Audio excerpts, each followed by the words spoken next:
পটল আর আলুর রেসিপি আপনারা অনেক রকমভাবে বানিয়েছেন। একঘেয়েমি হয়ে গিয়ে থাকলে রেসিপিটি একবার দেখে নিতে পারেন। সবসময় কিন্তু একই রকম তরকারি বা রেসিপি আমাদের ভালো লাগে না। মাঝের মধ্যে একটু অন্যরকমভাবে একই তেল মশলা দিয়ে যদি যে কোনো রান্না করা যায়, তাহলে দেখবেন সবার মুখে কিন্তু টেস্ট তো ফিরে আসবেই, উপরন্তু খেতেও কিন্তু ভীষণ দেখবেন ভালো লাগবে। আজকের আমি পটল আর আলু দিয়ে একটা দুর্দান্ত সাথে রেসিপি তৈরি করে দেখাবো, যে রেসিপিটি আপনারা ভাত, রুটি, লুচি, পরোটা সব কিছুর সাথে সার্ভ করতে পারবেন। তো এখানে আমি 250 গ্রাম পটল নিয়েছি। প্রথমে একটা ছুরির সাহায্যে পটলের গায়ের এই সবুজ অংশ যেগুলোকে, ওগুলো আমি পরিষ্কার করে নিলাম। দেখুন একই রকমভাবে আমি প্রত্যেকটা পটল এই সবুজ অংশগুলোকে ছাড়িয়ে আমি রেডি করে নেব। এখানে বন্ধুরা আজকে যে রেসিপিটি তৈরি করব, তাতে এই যে পটলের যে মোটা যে খোসাটা থাকে সেটা কিন্তু বাদ দেবেন না, তাহলে না পটলের টেস্টটা অতটা ভালো লাগে না। হ্যাঁ, তো দেখুন এইভাবেই আমি প্রত্যেকটা পটল একই রকমভাবে খোসার সবুজ অংশগুলোকে বাদ দিয়েছি। ভালো করে এবার ধুয়ে নিতে হবে, তবে তার আগে পটলটাকে আমি সাইজ মতো করে কেটে নেব। আচ্ছা, কাটার পদ্ধতিটা আমি আমার মতো করে কাটছি, আপনারা নিজেদের ইচ্ছা মতো করে যে কোনো সাইজ দিয়ে যে কোনো রকমভাবে কেটে নিতে পারেন, তাতে কোনো সমস্যা নেই। আমি এখানে পটলগুলোকে, একটা পটলকে 4টে টুকরো করে নিয়েছি, দেখুন এই রকমভাবে। তো একই রকমভাবে সমস্ত পটলগুলোকে আমি অফ ক্যামেরায় কেটে নিয়ে ফিরে এলাম। দেখুন কাটা আমার হয়ে গেছে। আপনারা চাইলে ভিতরের অংশগুলো বাদ দিতে পারেন, তবে আমি আজকে বাদ দেবো না। এই সমিতি রান্না করব, তাতেই খেতে দুর্দান্ত হবে। তো দেখুন আমি জলের মধ্যে দিয়ে দিয়েছি পটলগুলোকে, দিয়ে একটু ভালো করে জল পাল্টে বারে বারে পরিষ্কার করে একদম ধুয়ে একটা প্লেটের মধ্যে রেডি করে নিয়েছি। আজকের আমার এই পটলের রেসিপি তৈরি করার জন্য পটলগুলোকে ঠিক এই রকমভাবে কেটে ধুয়ে রেডি করে নিলাম।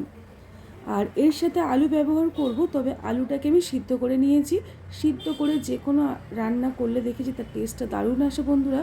আপনারা একবার হলেও সিদ্ধ আলু এইরকমভাবে পটল রান্না করে দেখবেন। রেসিপিটি তৈরি করব, কড়াইতে আমি দিয়ে দিলাম পর্যাপ্ত পরিমাণে সরিষার তেল। তেলটা গরম হলে তেলের মধ্যে দিয়ে দিলাম অল্প একটু লবণ আর হলুদ, দিয়ে তেলটাকে খুব ভালো করে গরম করে কড়ার চারিদিকটা লাগিয়ে দিয়েছি। এখন আমি আগের থেকে যে পটলটাকে আমি কেটে দিয়ে রেডি করে রেখেছিলাম, সেটাকে প্রথমে ভালো করে ভেজে নেব। এই পটল ভাজতে আপনার কিন্তু হাতে একটু সময় নিয়ে ভাজতে হবে, কারণ পটল ভাজতে একটু সময় লাগে। মোটামুটি 20 থেকে 25 মিনিট কিন্তু আমার সময় লেগেছিল, আপনাদের ওই রকমই লাগতে পারে। তো একদম ভালো করে ভাজতে হবে, মানে যেরকমভাবে পটল ভাজা করলে আমরা নর্মালি খেতে পারি ভাত ডাল দিয়ে, তো সেই রকমভাবেই কিন্তু ভেজে নিতে হবে। দেখুন আমি আপনাদেরকে মোটামুটি 15 থেকে 20 মিনিট পরে দেখাচ্ছি। পটলটা ভাজা হচ্ছে, তবে আরও একটু আমার ভেজে নিতে হবে। এরকমই সমস্তটা উল্টে পাল্টে একদম ভালো করে ভেজে নেব। একই রকম পদ্ধতিতে সমস্ত পটলগুলোকে আমি কিন্তু দেখুন বারে বারে আমি আপনাদেরকে পুরোটা দেখাচ্ছি না, কেননা অতটা দেখানোর সময় হবে না। অফ ক্যামেরা রেখে রেখে আমি কিন্তু পুরো পটলটাকে ভালো করে ভেজে নিলাম। দেখছেন যে যেরকমভাবে আমরা পটল ভাজা খাই, ওই রকমই নর্মালি কিন্তু ভেজে নিতে হবে। তো সমস্ত পটলগুলোকে একই রকমভাবে আমি কিন্তু ভেজে এবারে ভালোভাবে তেল ঝরিয়ে আলাদা একটা পাত্রে সাইড করে রাখবো। আজকে রেসিপিটি তৈরি করার জন্য বন্ধুরা আলুটাকেও আমি একই রকমভাবে লবণ আর হলুদ দেওয়া যে তেলটা, তার মধ্যে দিয়ে ভেজে নেব। সিদ্ধ আলু দিয়ে আজকের আমি রান্নাটা করব, তবে রান্নাটা অন্যরকম লেভেলে হবে। তার জন্য কি করছি দেখুন, আমি কিন্তু সেদ্ধ আলুটাকে তেলের মধ্যে ভেজে নিচ্ছি। আপনারা যখনই রেসিপিটি ট্রাই করবেন, চেষ্টা করবেন যে মানে সিদ্ধ আলুটাকেও তেলের মধ্যে একটু ভেজে নিতে।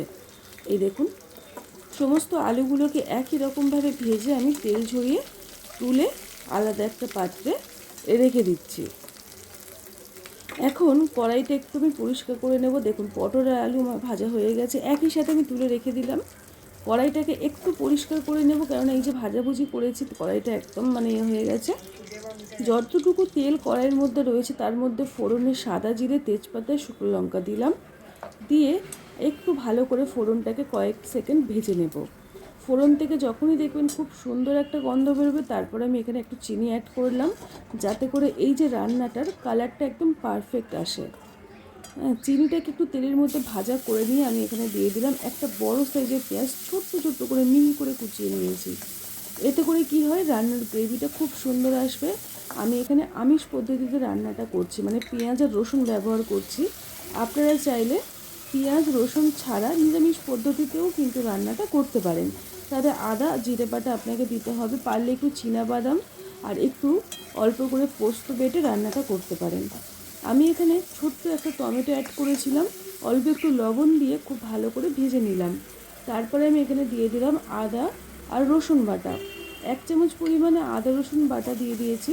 আমার এখানে পটল আর আলু যে অনুপাতে রয়েছে সেই অনুপাতেই কিন্তু আমি প্রত্যেকটা উপকরণ ব্যবহার করছি। আপনারা যে পরিমাণে পটল আর আলু নেবেন তার সাথে কিন্তু মানে একটা সামঞ্জস্য রেখে আপনারা এইরকমভাবে মশলাগুলো নিয়ে নেবেন। এখন আমি এর মধ্যে দিয়ে দিলাম সব রকমের মশলা, জিরে গুঁড়ো, ধনিয়া গুঁড়ো, হলুদ গুঁড়ো, লাল লঙ্কার গুঁড়ো, কাশ্মীরি লঙ্কার গুঁড়ো। কাশ্মীরি লঙ্কার গুঁড়োটা সম্পূর্ণ অপশনাল, আপনারা না চাইলে বা হাতের কাছে যদি না থাকে দেওয়ার কোনো দরকার নেই। চিনি দিয়েছিলে তাহলেই কিন্তু কাজ হয়ে যাবে, মানে কালারটা খুব সুন্দর আসবে।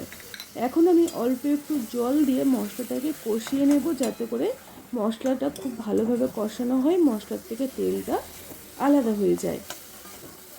এই দেখছেন মশলাটা কিন্তু জমাট বেঁধে যাচ্ছে, আর মানে অনেকটা কিন্তু আগের তুলনায় শুকিয়ে গেছে, তেলটাও আলাদা হয়ে গেছে। ঠিক সেই পর্যায়ে আমি এখানে অ্যাড করে দিলাম আগের থেকে ভেজে রাখা আলু আর পটল। আলু পটলটাকে দিয়ে একটু ভালো করে মশলার সাথে কষাতে হবে। মোটামুটি 1 মিনিট আমি কষিয়ে নিয়েছি। তারপরে দেখুন আমি এখানে এই যে সিদ্ধ আলুর মধ্যে 4 পিস তুলে রেখেছিলাম, এগুলোকে হাতের সাহায্যে জাস্ট একটু ভেঙে নেব, ম্যাশ করব না পুরোপুরি। এইরকমভাবে আলুটাকে একটু ভেঙে আমি রান্নায় ব্যবহার করব, এতে করে গ্রেভিটা কিন্তু দারুণ আসবে। মানে একদম ঢ্যালঢেলে হবে না, ফ্যালফ্যালেও হবে না, রান্নাটা মারাত্মক টেস্টি হবে, আর গ্রেভি কনসিস্টেন্সিটা দারুণ হয়। তো আমি এখানে সিদ্ধ আলুটাকে দিয়ে একটু ভালো করে কষিয়ে নিয়ে মোটামুটি আরও 1 মিনিট কষিয়ে নিয়েছি। তারপর এখানে অ্যাড দিয়ে দিলাম পর্যাপ্ত পরিমাণে উষ্ণ গরম জল।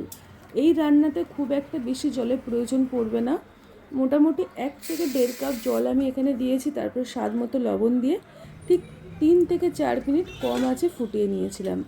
কম আঁচে তারপরে আমি ঢাকনাটাকে খুলে আপনাদেরকে দেখাচ্ছি। দেখুন বন্ধুরা, আজকের আমাদের পটল আর আলুর দুর্দান্ত স্বাদের একটা রেসিপি প্রায় হয়ে এসেছে। এই রকমভাবে একবার হলেও পটল আলু রান্না করে দেখবেন, স্বাদ মুখে লেগে থাকার মতো তৈরি হবে। তারপরে আমাকে কমেন্টস করে জানাবেন যে রেসিপিটি সত্যি সত্যি আপনাদের কেমন লেগেছিল। সবার শেষে আমি অল্প একটু গুঁড়ো গরম মশলা দিলাম, আর অল্প একটু ফ্রেশ ধনেপাতা কুচো দিয়ে সমস্তটা নাড়িয়ে চাড়িয়ে গ্যাসের ফ্লেমটাকে অফ করে দেব। দিয়ে এইভাবে 5 মিনিট রেখে দেব। আপনারা অনেকে আছেন যারা গরম মশলা পছন্দ করেন না, সেক্ষেত্রে একটু জিরে আর ধনে মানে ভাজা মশলা একটু দিয়ে দেবেন। আর ধনে পাতা না চাইলে না দেওয়ার কোনো দরকার নেই। তো দেখুন বন্ধুরা, ঠিক 5টা মিনিট পরে আমি আপনাদেরকে দেখাচ্ছি কতটা সুন্দর হয়েছে আর গ্রেভিটা কতটা মাখো মাখো হয়েছে। তো বুঝতে পারছেন বন্ধুরা, এইরকমভাবে একবার হলেও পটল আলু রান্না করে দেখবেন। তারপরে কিন্তু অবশ্যই করে আমাকে একবার জানিয়ে যাবেন যে সত্যি সত্যি রেসিপিটি আপনাদের কেমন লেগেছিল। খাই খাই অনুর রান্নাঘরের প্রত্যেকটি রেসিপি হয় এই রকমের সহজ সরল। আজকের মতো এই পর্যন্ত। সবাই ভালো থাকবেন, সুস্থ থাকবেন।